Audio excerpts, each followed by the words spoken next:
profundizando las raíces, como ven ahí. Y vemos ahí una casita, que no es una casita, si se fijan, tiene una cruz ahí, es una iglesia. Eso es una iglesia, se las presento. Y esta iglesia, se fijan, tiene unas raíces. Qué bonito, ¿cierto? Gracias, primo. Y nosotros estamos comenzando esta serie en la cual nosotros vamos a ir hacia las doctrinas que nos forman y nos establecen como iglesia presbiteriana. Queremos estudiar bíblicamente, no desde una confesión necesariamente o un libro de doctrina, el por qué nosotros creemos en lo que creemos. Por qué nos llamamos iglesia presbiteriana gobernada por ancianos que abraza la fe reformada calvinista y queremos compartirla con ustedes. Queremos que conozcan cuál es básicamente la esencia de la iglesia presbiteriana. Y vamos a comenzar por este texto clásico que a todo el mundo nos enseñaron en la iglesia, o sea, en la escuela dominical. Los que fueron a la escuela dominical cuando niños. A todos le hicieron alguna vez la clase donde Pablo escribía a Timoteo y este texto probablemente se lo saben de memoria. Toda la escritura es inspirada por Dios y útil para... A ver quién se lo sabe.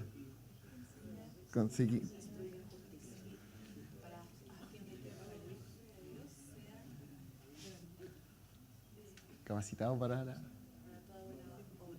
la tía Pri iba a todas las clases de escuela dominical. Ahí su mamá la llevaba de la manito en aquella época. Entonces, nosotros vamos a estudiar qué significa esto. Y vamos a ver qué tiene que ver esto con 5 conceptos de la Reforma Protestante fundamentales. Durante la Reforma Protestante pasaron hartas cosas. Gente fue asesinada, creyentes murieron en la hoguera, hubieron muchos concilios, hubo una facción grande de creyentes que salió de la Iglesia Católica Romana y se formaron denominaciones, entre esas la Iglesia Presbiteriana. Sin embargo, si hay algo que caracteriza a la Reforma y a las diferentes denominaciones que surgieron, es que hay 5 conceptos que todos los protestantes abrazan, protestantes a nivel general, que son los que se llaman las 5 solas de la Reforma. Y las 5 solas, ¿por qué? Porque son 5 frases pequeñas que están en latín, que son sola Scriptura, que significa... Oh, muy bien, habla latín. Felicitaciones. Solo Christus, que significa solo Cristo. Sola gratia. Solo gracia. Sola fides. Sola fe. Y soli deo gloria. Que eso no es ni musulmán ni nada, sino que significa solo a Dios la gloria. ¿Ya? Y estos 5 conceptos, si bien no hay alguien que dice ya, no es ni Calvino ni Lutero quien los lanza como tal, en las distintas corrientes reformatorias que surgieron desde el siglo XVI en adelante, están presentes estas ideas de fondo. Y es un corolario de lo que representa el alma y la profundidad de la Reforma. Estos 5 conceptos son bases para entender la fe protestante. Sola Escritura quiere decir que solo la Escritura es la autoridad y el medio por el cual Dios habla a la iglesia. Solo Cristo es que solo Jesucristo es nuestro Redentor y Salvador. Solo gracia quiere decir que solo a través de la gracia nosotros somos salvos a través de la fe, que es solo fides. Y esto redunda para solo la gloria de Dios. Entonces estas 5 frases vienen a resumir la Reforma. Claro que si entramos en estudiar la Reforma podemos estar mucho tiempo, pero eso es para los seminaristas. Dejen para los seminaristas. Y si quieren aprender, vayan al seminario. Entonces nosotros vamos a ver de qué forma este texto que Pablo le escribe a Timoteo tiene relación con estos 5 conceptos. Y nosotros vamos a ver que primeramente, en lo que está diciendo Pablo, en el versículo específicamente 16, nos plantea lo siguiente. O para nosotros, la Biblia o es la palabra inspirada por Dios o es nada. Él está diciendo lo siguiente, toda la Escritura es inspirada por Dios. Y este concepto es re importante y es fundamental. Porque pasa lo siguiente, Timoteo era un joven, que algunos dicen que era muy niño, cuando conoció a Pablo. Y Pablo lo discipuló, incluso lo llevó a viajar con él, lo instruyó, y Timoteo fue un pastor desde su juventud. Pero Timoteo tenía una mamá y una abuela que se llamaban Loida y Eunice. Ellas eran ambas judías, pero eran mujeres creyentes en Cristo, que habían abrazado la fe cristiana y eran fieles en enseñarle a su hijo desde pequeño. Se discute incluso que en la carta de Pablo a Timoteo, cuando dice desde la niñez, está llevando la idea incluso desde el vientre materno. Que ella, desde ese tiempo, su mamá y su abuela le enseñaron acerca de la fe. Ahora, ¿dónde está el papá de Timoteo? Es un misterio. Pero muchos historiadores plantean de que el papá de Timoteo habría muerto antes de que Timoteo incluso conociera a Pablo. Por eso Pablo, de cierta manera, lo adopta como un hijo. No solo un hijo espiritual, sino que lo trata como si fuera realmente su hijo. Y se dice que la diferencia de edades de Pablo y Timoteo era bastante, por lo cual hubiese sido incluso posible biológicamente que Pablo hubiese sido el papá de Timoteo. Por lo tanto, Timoteo era un joven creyente, como muchos de ustedes aquí, algunos jóvenes, no tan jóvenes, pero en fin, los queremos a todos por igual. Y comenzó a discipularlo y acompañarlo en sus viajes y a tener esta vida de joven pastor. Timoteo posteriormente fue el pastor de la iglesia de Éfeso, que la iglesia de Éfeso era una iglesia que Pablo plantó, en la cual estuvo 3 años pastoreando, y que era una iglesia que Pablo quería mucho. Entonces dejó a alguien que él consideraba un gran pastor, a Timoteo. Pero Timoteo no estaba libre de dificultades, y de hecho él escribe esta carta donde, en una época en que el cristianismo estaba pasando por grandes dificultades y persecuciones. Se dice que esta sería la última carta que escribió Pablo, y que fue escrita alrededor del año 66 o 67, poco antes de que él muriera. Entonces, es prácticamente el último registro escrito que tenemos de Pablo como parte de la Escritura. Y nosotros vemos en esta frase que él está diciendo algo re interesante. Él está diciendo, Timoteo, tú desde pequeño fuiste instruido en la Escritura, desde pequeño aprendiste lo que dice a través de tu mamá, a través de tu abuela y a través de lo que yo te he enseñado. Y no solo desde el texto, sino de los principios que nosotros te hemos enseñado como de forma práctica. Tú has vivido con nosotros distintas cosas. De hecho, Timoteo acompañó a Pablo en algunos de sus viajes. Y ya como pastor, Timoteo había vivido grandes experiencias. Y había sido perseguido incluso. Había muchas doctrinas ya, imagínense, en esta época, años 65, 66 después de Cristo, ya habían divisiones doctrinales dentro de la iglesia y herejías que circulaban, contra las cuales ellos luchaban. Y una de esas tiene mucho que ver con la cultura que rodeaba la iglesia de Éfeso. Una cultura greco-romana, pluralista, y en la cual el cristianismo era perseguido incluso por el imperio. Entonces, este es el contexto en el cual Pablo le escribe a este Timoteo. Y en medio de esto, vemos que Pablo está yendo hacia un punto central y que está detrás de toda la idea que le dice. Él le dice, te hemos enseñado, tú has crecido, tú has aprendido y tienes que guiarte como un pastor, pero ¿a la luz de qué? Y ahí va a este texto que es el clásico texto, que toda la Escritura es inspirada por Dios. Él está diciendo, todo lo que tú sabes, todo lo que nosotros te hemos enseñado, proviene de una sola fuente, y esa fuente es la Biblia. Y él está hablando de la Biblia en un sentido muy abarcante. Él estaba planteando esta idea de toda la Escritura como un cuerpo total. Un cuerpo, una cantidad grande de libros que hablan de distintos temas y que abarcan distintas realidades históricas, pero que a la vez son uno. Y está diciendo, toda esa Escritura es inspirada por Dios. ¿Qué quiere decir esto? Que hay un registro histórico de la fe de Israel, de la fe de todo el pueblo, antes de que viniera Timoteo, que está registrada en estos textos, en estos rollos que han pasado de mano en mano y a través de los siglos, para llegar hasta lo que era hoy día. Básicamente le está hablando acerca del Antiguo Testamento. Y le está diciendo que toda esa escritura es inspirada por Dios. Y esto viene a combatir ideas que surgen aún en nuestra época. Ayer, varios aquí estuvimos invitados a un matrimonio de Andrea y Ivonne, y nosotros nos tocó sentarnos en una mesa donde había una pareja de amigos de Andrés. Y ella me preguntaba, me decía, ¿cómo lo haces tú para hablarle a alguien de nuestra época que no cree en la Biblia? Y yo dije, excelente pregunta. Y eso es re interesante porque hoy en día estamos en un contexto similar al de aquella época, en varios aspectos. Pero hay uno que es distante, y muy distante. Es el hecho de que los grandes relatos acerca de la historia han sido desacreditados totalmente. Lo que se llaman los metarrelatos, la grande historia acerca de la creación y del conducto y del destino de la humanidad, están desacreditados a nivel social y cultural. La gente ya no cree en el cristianismo como una institución. La gente ya no cree en algún ismo, como dice Fito Páez, como alguna institución. Ya está todo desacreditado, las grandes instituciones, los gobiernos, y ya la autoridad está perdida totalmente. A diferencia del siglo I. Entonces, hoy día surge esta pregunta. ¿Cómo nosotros nos paramos frente a la Biblia? ¿Cómo nosotros nos paramos y nos enfrentamos a la Escritura?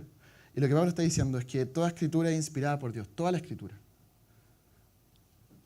Y eso abarca tanto el Antiguo como el Nuevo Testamento. ¿Qué quiere decir con esto? Quiere decir que el Espíritu Santo de Dios estaba actuando desde aquella época en los creyentes, en los autores, en los profetas, en Moisés, y lo iba a hacer posteriormente, y lo estaba haciendo ya en la época del Nuevo Testamento, en el Evangelio que ya comenzaba a circular de Marcos, que fue el primero del Evangelio en escribirse, utilizando a estos creyentes para registrar su revelación.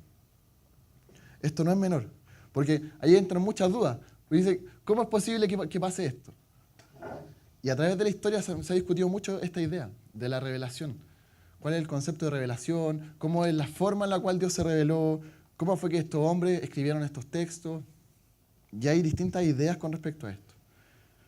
Está la idea de la inspiración y de la revelación mecánica, que es bastante sencillo, que quiere decir que el Espíritu Santo se metió en los oídos de los autores y le iba dictando específicamente lo que ellos tenían que escribir, sin mediar el contexto, sin mediar la visión personal del autor, sin mediar ningún aspecto cultural de su pueblo, sino que simplemente escribiendo lo que el Espíritu Santo les decía. Y que es una de las teorías, que sin embargo se queda bastante corta, porque nosotros vemos que la Escritura nos muestra relatos desde una perspectiva muy activa del autor. ¿Se han fijado? Que viene Isaías y dice, el Señor me habló. Que viene Marcos y relata muy vívidamente desde la perspectiva de Pedro. O vemos a Juan diciendo que estaba ahí mirando esta serie de eventos que estaban ocurriendo alrededor de él en Apocalipsis. Que él dice que él llora incluso porque estaban pasando cosas muy terribles. Y vemos a un Pablo que en Hechos se mueve, y a Lucas que va relatando y que incluso en algún momento le empieza a escribir como en primera persona. ¿Se han dado cuenta? Nosotros estábamos viajando.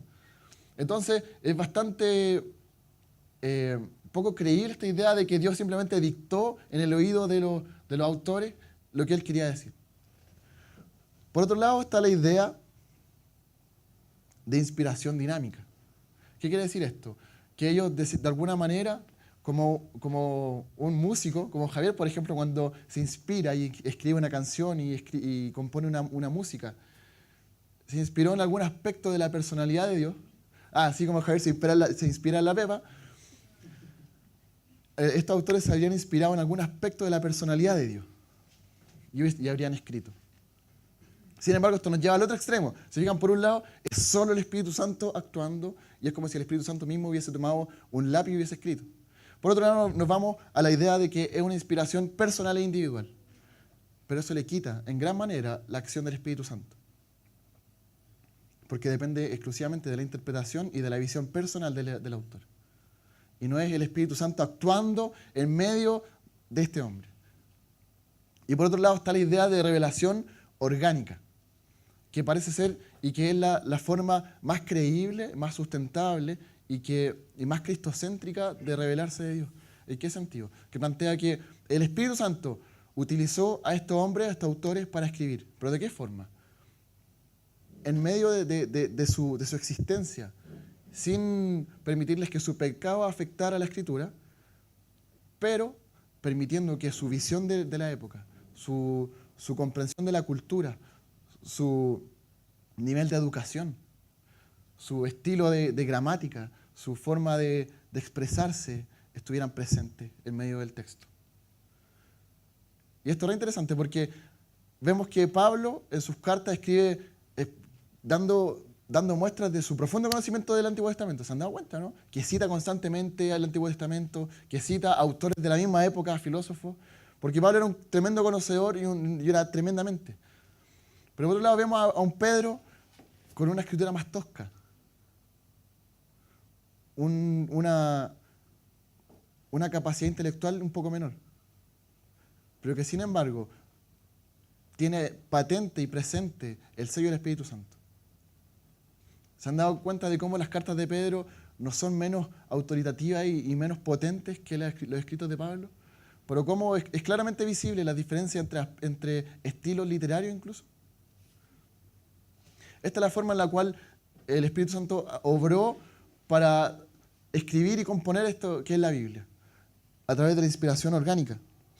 Entonces, le está diciendo Pablo que la Escritura es inspirada por Dios, que Dios es el que actuó en medio de este contexto, hablando al corazón y utilizándolo para escribir. Y que esto, al ser hecho por el Espíritu Santo, a través de los hombres, hace que este texto sea confiable, infalible. Y esta idea de la infalibilidad de la Escritura es algo que se ha puesto en duda constantemente a través de la historia. Uno de los casos más emblemáticos de cómo se pone en duda la autoridad de la Escritura es lo que se llama la alta crítica. La alta crítica es un estilo hermenéutico, un estilo de interpretar la Biblia que plantea lo siguiente. Partió porque un hombre encontró en el Génesis algunos estilos distintos de escritura. Él decía, hasta cierto punto, nosotros vemos que el autor escribe, cuando se refiere a Dios, escribe Elohim. Y de otro punto en adelante nosotros vemos que escribe con el nombre Yahvé. Después encontraron diferencia en cuanto a que gran parte es ley. Y después se hizo otra división, diciendo que todo esto era una mezcla de distintos autores que habían escrito distintas partes del Génesis y que muchos siglos después, cerca del siglo V, VI, se recopiló todo esto para crear la historia del Génesis, que son relatos culturales de otros pueblos que fueron reunidos en una sola mezcolanza creando el Génesis.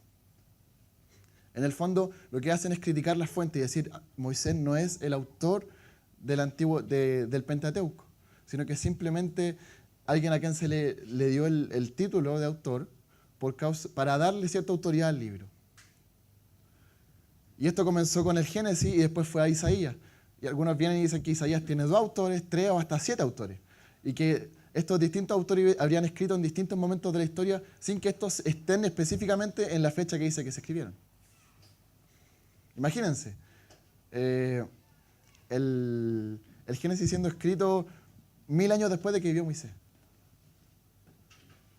Entonces, si al ser esto verdad, imagínense lo que ocurriría. En nuestro relato de Génesis carece de verdad, carece de sentido histórico, carece de la profundidad que requiere como texto que registra la historia de un pueblo y por lo tanto se vuelve poco confiable. Pero no solo eso, si el Génesis deja de ser algo confiable, un libro confiable, significa que toda la historia de Israel, que está basada no solo en el Génesis, sino que en el Pentateuco completo, está basada en una mitología. Por lo tanto, la interpretación de los profetas del Pentateuco, la interpretación de todo el pueblo de Israel del Pentateuco, es una interpretación mitológica. Es una interpretación de una leyenda popular. Por lo tanto, toda la fe de Israel carece de sentido. Y si la fe de Israel carece de sentido, toda la fe, desde el Nuevo Testamento hasta ahora, carece de sentido.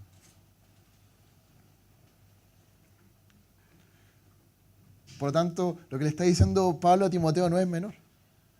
Él realmente le está diciendo, o tú crees que la Biblia es inspirada por Dios, o tú no crees en la Biblia. Lo que la Escritura dice es que o tú crees que ella es la palabra inspirada por Dios, que es autoridad, que es Él mismo revelándose y revelando a Cristo, o simplemente tú no crees en la Escritura. Y tu fe es etérea, y tu fe es carente de sentido, y tu fe no es tan fe como tú crees. Por lo tanto, en nuestro contexto, en el siglo XXI, en el tiempo en que nos encontramos, tenemos grandes desafíos porque nos enfrentamos a todo este bombardeo de corrientes que nos dicen, no, la Biblia es un libro más, la Biblia son solo leyendas. Jesús es simplemente un loco, un hippie, un compadre buena onda que andaba proclamando el amor y paz a todo el mundo. Porque la Biblia en nuestro tiempo carece de la autoridad que se le debe conferir.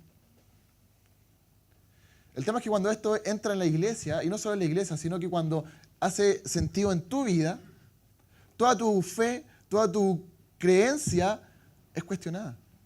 Cuando tú dudas de un solo texto de la Escritura, estás cuestionando toda la fe de un pueblo y toda tu fe, porque estás cuestionando toda la historia de la fe. Algunos decían que algunos teólogos plantean que la Escritura contiene la revelación de Dios y que hasta cierto punto hay textos que son obra del hombre y otros que son inspiración de Dios. Sin embargo, esta teoría también destruye todo, porque ¿hasta qué punto yo puedo decir que un texto es inspirado por Dios y otro es de hombre? ¿Quién es el juez para decir, no, hasta aquí está Dios hablando y hasta aquí está el hombre hablando? ¿Se fijan que si nosotros empezamos a cuestionar las fuentes de la Escritura, nos vamos y nos dejamos guiar por estas ideas, terminamos deconstruyéndolas y destruyéndolas? Y no nos damos cuenta de que su mensaje es mucho más profundo que esta idea simple de que él la escribió, ¿no? Ojo, que no quiero decir con esto que no importa quién la escribió la Escritura.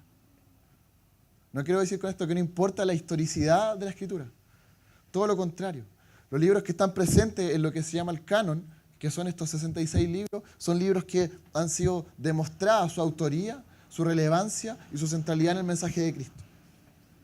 Toda esta escritura, desde el Génesis hasta el Apocalipsis, hablan y plantean de la centralidad de Cristo y de un Dios soberano que gobierna la historia. Toda la escritura nos muestra y nos revela a un Jesucristo que viene a entregarse y a redimir a su pueblo. Toda la escritura nos muestra a un Cristo sufriente, pero que revive. Y a un Dios que nos entrega su amor gracioso, que nos entrega de su gracia y nos sirve. Toda la escritura nos muestra que somos realmente pecadores y merecedores del justo juicio de Dios.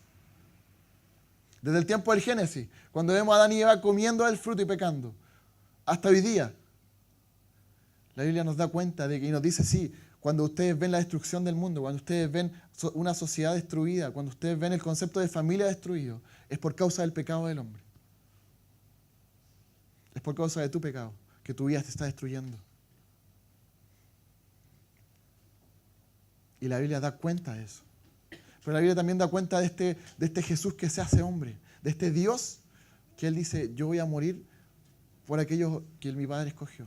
Yo voy a morir por aquellos que desde el Antiguo Testamento han pecado y que merecen la justa ira de Dios, pero que fueron escogidos por gracia. Desde Adán, desde Noé, hasta nuestros tiempos, la Biblia viene siendo autoridad. Pero en ese sentido la Escritura tiene una característica que otro libro no tiene, que es el contenido de esta revelación.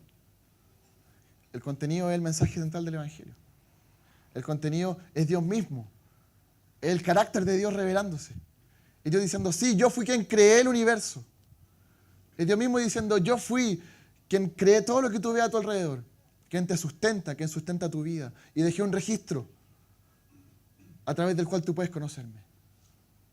Si nosotros buscamos basar nuestro conocimiento de Dios a través de nuestra experiencia, a través de lo que hemos simplemente escuchado en la cultura, nos vamos a encontrar que vamos a estar adorando un tótem. O que vamos a estar adorando un árbol. Porque en tu corazón sí hay un deseo de adorar. Todo hombre adora algo. Puede que adores a tu esposa, puede que adores tu dinero, puede que adores tu trabajo, tu éxito, o algún Dios erigido en otra cultura. Pero tu corazón adora algo. Lo que hace la Biblia es demostrarte que el centro de la adoración, que merece toda la gloria, que en el centro de la historia es Dios. Y que tu corazón solo va a encontrar paz, solo va a encontrar gozo, solo va a encontrar sentido cuando se encuentre con ese Dios y lo adore a Él.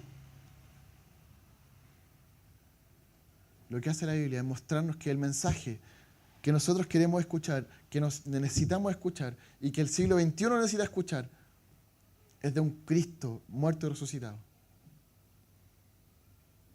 En ese sentido, lo que le está diciendo Pablo a Timoteo es trascendental. Porque realmente le está diciendo esto. O tú crees que la Biblia es inspirada por Dios o no es nada. Y si tú hoy en día estás creyendo solo en un Dios etéreo y no estás buscando a ese Dios en la Escritura, déjame decirte que tu fe es cuestionable. Tu fe es cuestionable. Porque la fuente de conocimiento de Dios es la Escritura. La fuente de conocimiento de ese Dios es solo la Biblia. Y ese fue el principio principal que quiso rescatar la Reforma. En ese tiempo se discutía acerca de quién tenía la autoridad, o la Iglesia o la Escritura. La Iglesia decía, la Escritura está subordinada a nosotros. Nosotros somos preexistentes a la Biblia. La fe de la Iglesia primitiva existió antes del Nuevo Testamento. Por lo tanto, la Biblia depende de nosotros. Sin embargo, la Reforma vino a rescatar un principio fundamental. Es que la Iglesia existe a causa de la revelación de Cristo. A causa de Cristo viviendo entre nosotros, muriendo y resucitando. Y del registro histórico de eso. Del registro histórico y de Dios mismo dejando este texto para revelarse a sí mismo. Por lo tanto, la autoridad principal no va a ser este concilio de hombres, sino que va a ser la Escritura. Y el gran derecho rescatado por la Reforma es el derecho a la lectura de la palabra y al juicio privado. ¿Qué significa eso? Que yo puedo tomar una Biblia, leerla y enfrentarme con ella. Es verdad que hay principios que tienen que ser aprendidos a la hora de enfrentarse a la Escritura. ¿Cómo qué? Como no pensar que el Génesis o el Pentateuco fue escrito por diversos autores. Porque esa deconstrucción, que por otro lado es falsa y con falta de fundamento absoluto, simplemente destruye y no te deja ver el mensaje que la Escritura trae. Por lo tanto, querido amigo,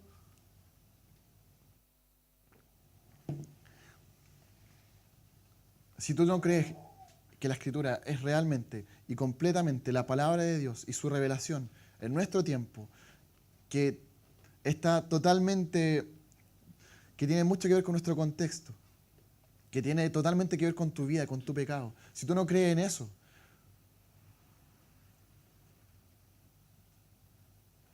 tú no crees en nada. Si tú no crees realmente que el Dios del Antiguo Testamento es el mismo Dios que está presente hoy, en esta época, que estuvo presente en el Nuevo Testamento. Si tú no crees que Cristo es preexistente y que existe desde la eternidad, como lo revela la Escritura. Si tú no crees que los textos que están aquí escritos son palabra de Dios, inspirada por Él, probablemente estás perdiendo tu tiempo. Probablemente estás perdiendo tu tiempo. Y déjame decirte una cosa. Si tú no crees que la Biblia es la palabra inspirada por Dios, este no es el lugar donde tú tienes que estar. En buena onda. En buena onda.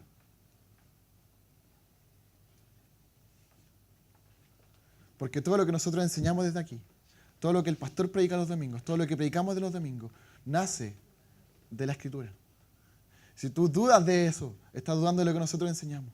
Y si tú estás dudando de lo que enseñamos, entonces aquí simplemente vienes a escuchar palabras que no te importan.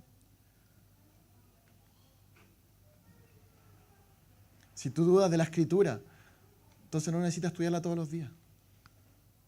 Por otro lado, si tú no estudias la Escritura todos los días y buscas conocer a Dios en ella, es porque probablemente no crees en ella, con la profundidad de tu corazón. Y ojo, que no estoy hablando de méritos para llegar al cielo.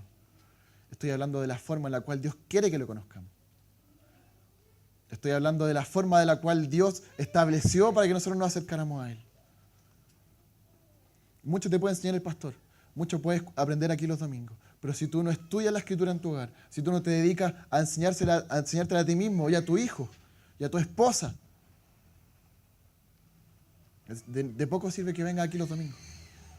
si tú no estás dispuesto a tener una relación profunda e íntima con Dios, en lo cotidiano de tu vida, si no estás dispuesto a tener una fe real conforme a lo que Dios estableció, deja de perder tu tiempo. De verdad, deja de perder tu tiempo. Por lo tanto, para Timoteo, así como para nosotros, la cosa es simple. O cree o no cree. Pero no hay términos medios. No puedes ser medio cristiano y medio ateo al mismo tiempo. No puedes ser medio cristiano y medio agnóstico. No puedes ser medio cristiano y medio budista. No se puede ser así. Porque simplemente no hay forma de serlo. No es que queramos imponer algo, sino que la esencia misma del cristianismo dicta que no hay forma de ser medio creyente y medio algo. No hay forma. Por lo tanto, Timoteo tenía estas dos posibilidades. O creían que la Escritura era realmente inspirada por Dios y basaba ahí su vida. O simplemente se olvidaba de Pablo, de la buena onda que tenía con él y se dedicaba a otra pega. Y se olvidaba de la iglesia y se olvidaba de todo lo que le había enseñado su mamá y su abuela. Pero por otro lado, si nosotros llegamos a creer que la Escritura y que la Biblia es palabra de Dios inspirada, si creemos que es la revelación que Él estableció, por lo tanto, eso tiene una implicancia en nuestra vida.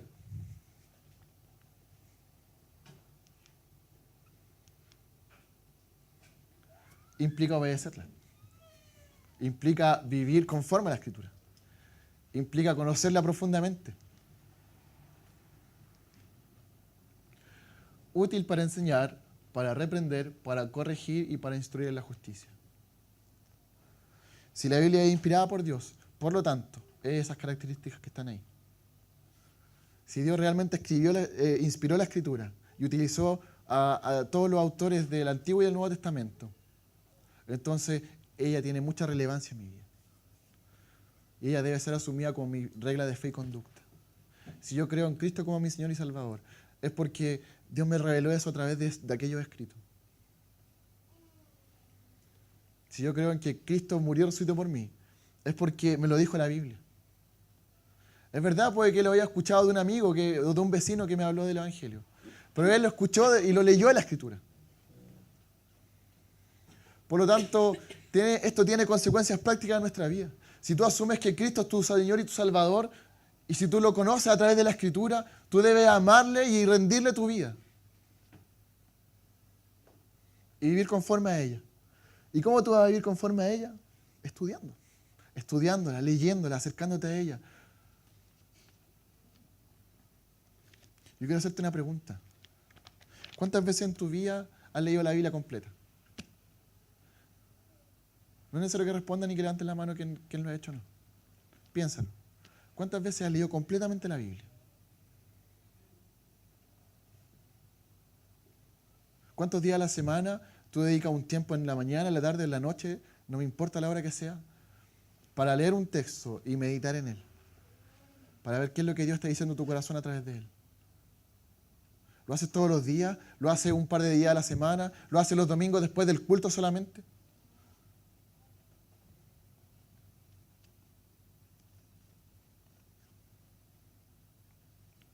Cuando la Biblia te encara con tu pecado, te lo enrostra y te dice, tú estás pecando en esta área, ¿qué haces tú con eso?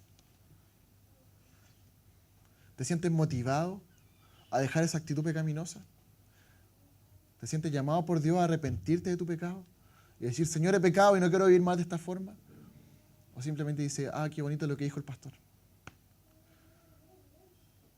O qué bonito lo que dice la Biblia.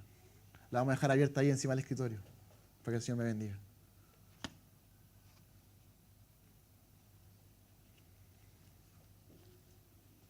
Alguien dijo por ahí una vez que una Biblia que está destrozada probablemente pertenece a alguien que su vida no está destrozada.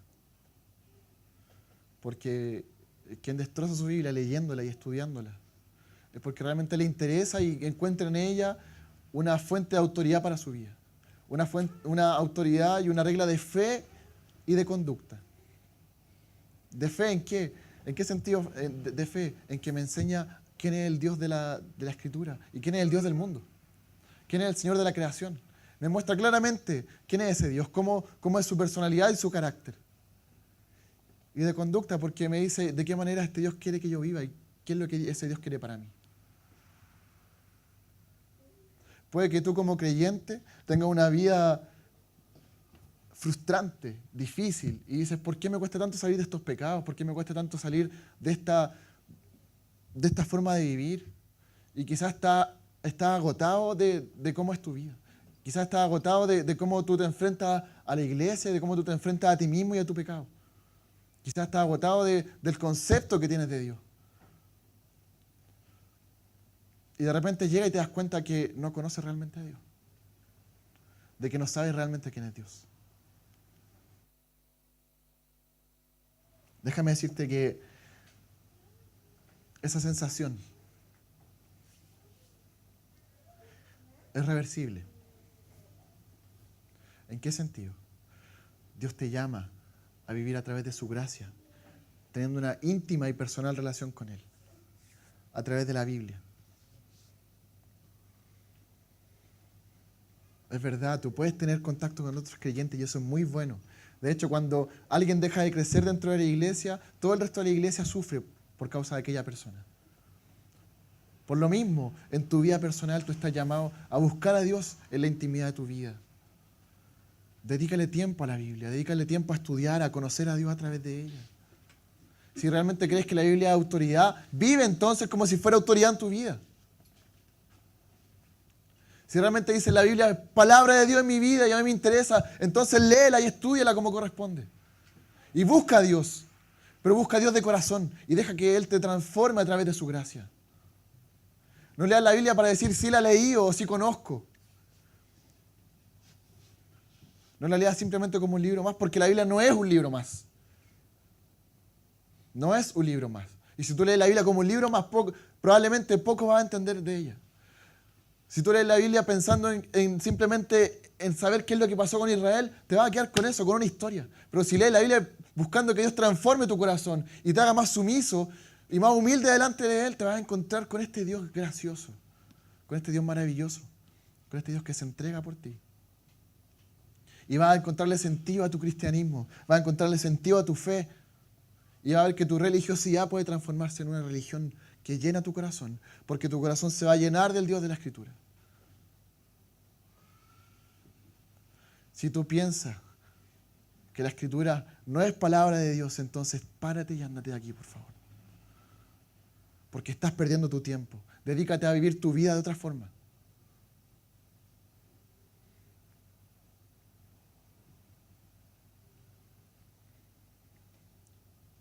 Pero si estás dispuesto a dejar que Dios transforme tu corazón a través de la palabra, quédate aquí. Y comencemos, a individualmente estudiar la palabra. En tu casa, en tu tiempo personal, separa un tiempo. Si tienes dudas, convérsala con otros creyentes. ¿Qué es lo que dice este texto? Puedes preguntarle al equipo pastoral, puedes preguntarle a Jonathan, puedes preguntarle a la misma gente de acá. Aquí hay personas que son igual que tú, que quieren conocer al Señor, que tienen dudas como tú y que aman al Señor como tú, que están aprendiendo a amar al Señor. Todos estamos en ese proceso. Todos estamos en ese proceso.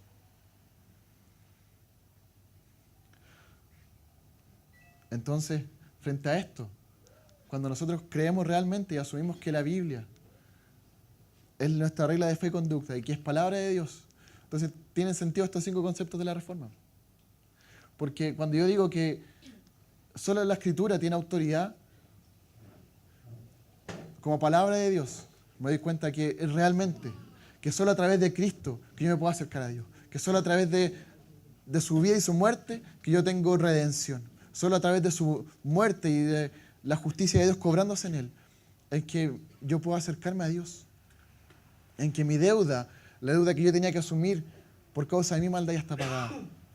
Es a través de eso que entiendo que es por la gracia de Dios, por el regalo inmerecido que Dios nos da, que podemos acercarnos a Él. La Escritura nos muestra que es la gracia de Dios la que transforma nuestras vidas y, y lo que nos acerca a Él a través de la fe y solo a través de la fe. Si tu vida hasta aquí ha sido un desastre, no importa. Probablemente tu vida ha sido un desastre. Y yo lo sé porque mi vida ha sido un desastre. En muchas áreas mi vida ha sido un desastre. Pero solo a través de la gracia y por medio de la fe que yo puedo acercarme a Dios. Solo a través de la gracia que Dios me abraza y me dice, no importa, en Cristo te perdono, para renovarte, para hacer nueva tu vida. Y esto solo redunda en una cosa, en una sola gran cosa.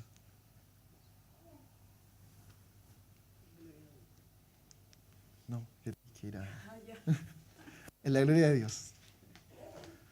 Esto redunda solo en la gloria de Dios.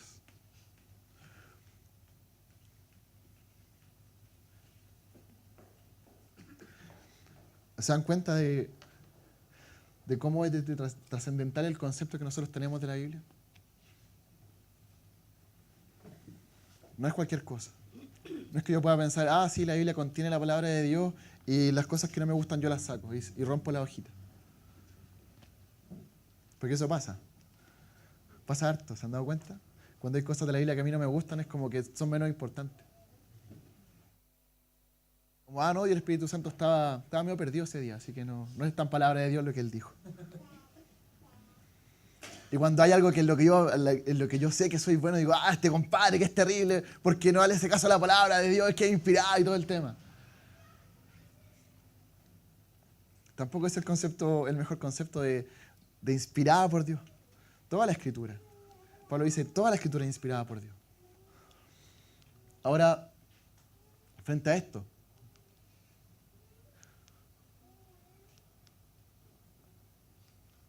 ¿estoy realmente consciente de la trascendencia de este concepto? ¿Te das cuenta realmente cuán importante es tu idea con respecto a si la Biblia es inspirada o no? De si la Biblia es autoritativa o no. La autoridad no está en la iglesia, la autoridad no está en los apóstoles, la autoridad no está en las personas que interpretan. La autoridad está en el que el Espíritu Santo guió la Escritura, guió el proceso de construcción, guió los concilios cuando se determinaron los 66 libros. Yo lo digo por fe. Yo lo digo por fe. Dios guió esos concilios cuando dijeron, estos son los 66 libros de la Escritura.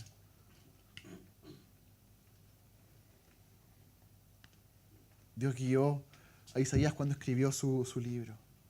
Dios inspiró y le reveló este mensaje a Moisés del Génesis. Y en la búsqueda que hicieron ellos, pues se han dado cuenta que Lucas dice que él investigó, le dice Teófilo, yo investigué y le pregunté a los testigos y ahí escribió el Evangelio y el libro de Hechos. Qué interesante eso. Porque nosotros vemos que realmente no es que Dios le dicta al oído a Lucas lo que él tenía que escribir, sino que a través de lo que Lucas hizo y buscó e investigó, que el Espíritu Santo se reveló. Y eso nos hace menos autoritativo o menos obra del Espíritu Santo, el libro de Lucas. No porque Juan haya visto cosas en una visión es más autoritativo que un relato histórico. Cada texto, cada libro que está presente en esta Biblia tiene tanta autoridad, porque cada libro es tan palabra de Dios como el que le antecede o el que le procede.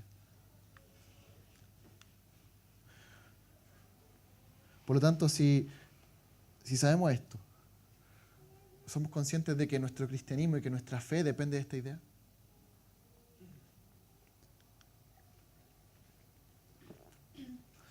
Y en tu vida personal, en tu individualidad, en tu vida diaria, cuando tú te levantás y cuando tú vivís tu vida, asumir realmente este concepto como propio, decir, esto tiene que ver conmigo, tiene que ver con cómo yo enfrento mi vida, es importante.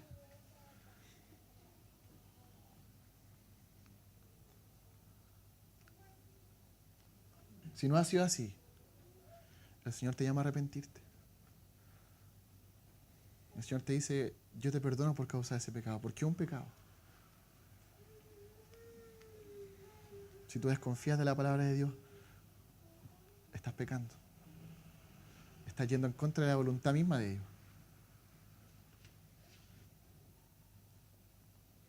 Hay dudas que podemos conversar, es verdad. No estoy diciendo con esto que la idea es que todos se queden con sus dudas ahí, que no se las pregunten a nadie y que simplemente se las traigan. Lo que estamos diciendo es que si tienen dudas, las conversemos. No estamos aquí para condenar y decir, qué terrible, como el hermano no cree en la Biblia. Si tienen dudas, podemos conversarlas.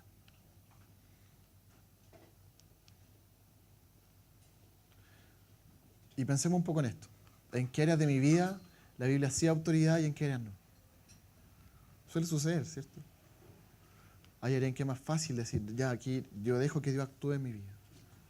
Aquí yo dejo que Dios hable y que ahí sea palabra de Dios lo que Él dice. Y en otras no tanto. Eso también tiene que ver con mi concepto de cuán palabra de Dios es la Biblia o no. Porque si yo creo que toda la Escritura es inspirada por Dios, entonces yo poco a poco me voy sometiendo a ella. Poco a poco me voy entregando a ella, con humildad, con tranquilidad y con gozo. De ver que este Dios a quien le pertenece toda la gloria tiene una relación personal y se interesa por mí.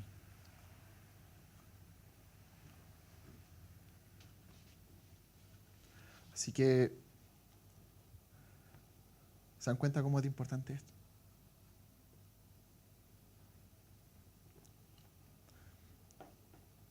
Que el Señor nos ayude en este sentido. Que nos ayude a meditar en esto. A entender su forma de proceder. De cómo Él se revela a nosotros. Cómo a través de los siglos Él ha perseverado en mantener este libro. Porque la historia dice que han pasado muchas cosas para que nosotros pudiéramos tener una Biblia en nuestras manos. Muchas veces han querido destruir la Biblia y censurarla. Porque realmente, ¿saben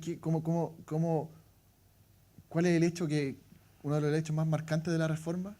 Son las 95 tesis que clava Lutero en una puerta ahí en Wittenberg. Y eso empieza cuando él accidentalmente encuentra una Biblia. Él era un monje. Era un monje de la iglesia. Él se dedicaba a todas las labores eclesiales que correspondían. Y él nunca había leído la Biblia. La encontró, empezó a leerla y el Señor tocó su corazón a través de ella. Y esto pasó con todos los reformadores. El Señor tocó su corazón a través de la Biblia. Sus vidas fueron cambiadas. Y no solo sus vidas, sino que cambiaron mucho de la historia. Eso es Dios actuando. Eso es Dios actuando. Eso es Dios perseverando su revelación, perseverando su palabra, manteniéndola en el tiempo. No es menor eso. Así que le invito a que, pensando en esto, en esta idea, tengamos un momento de oración.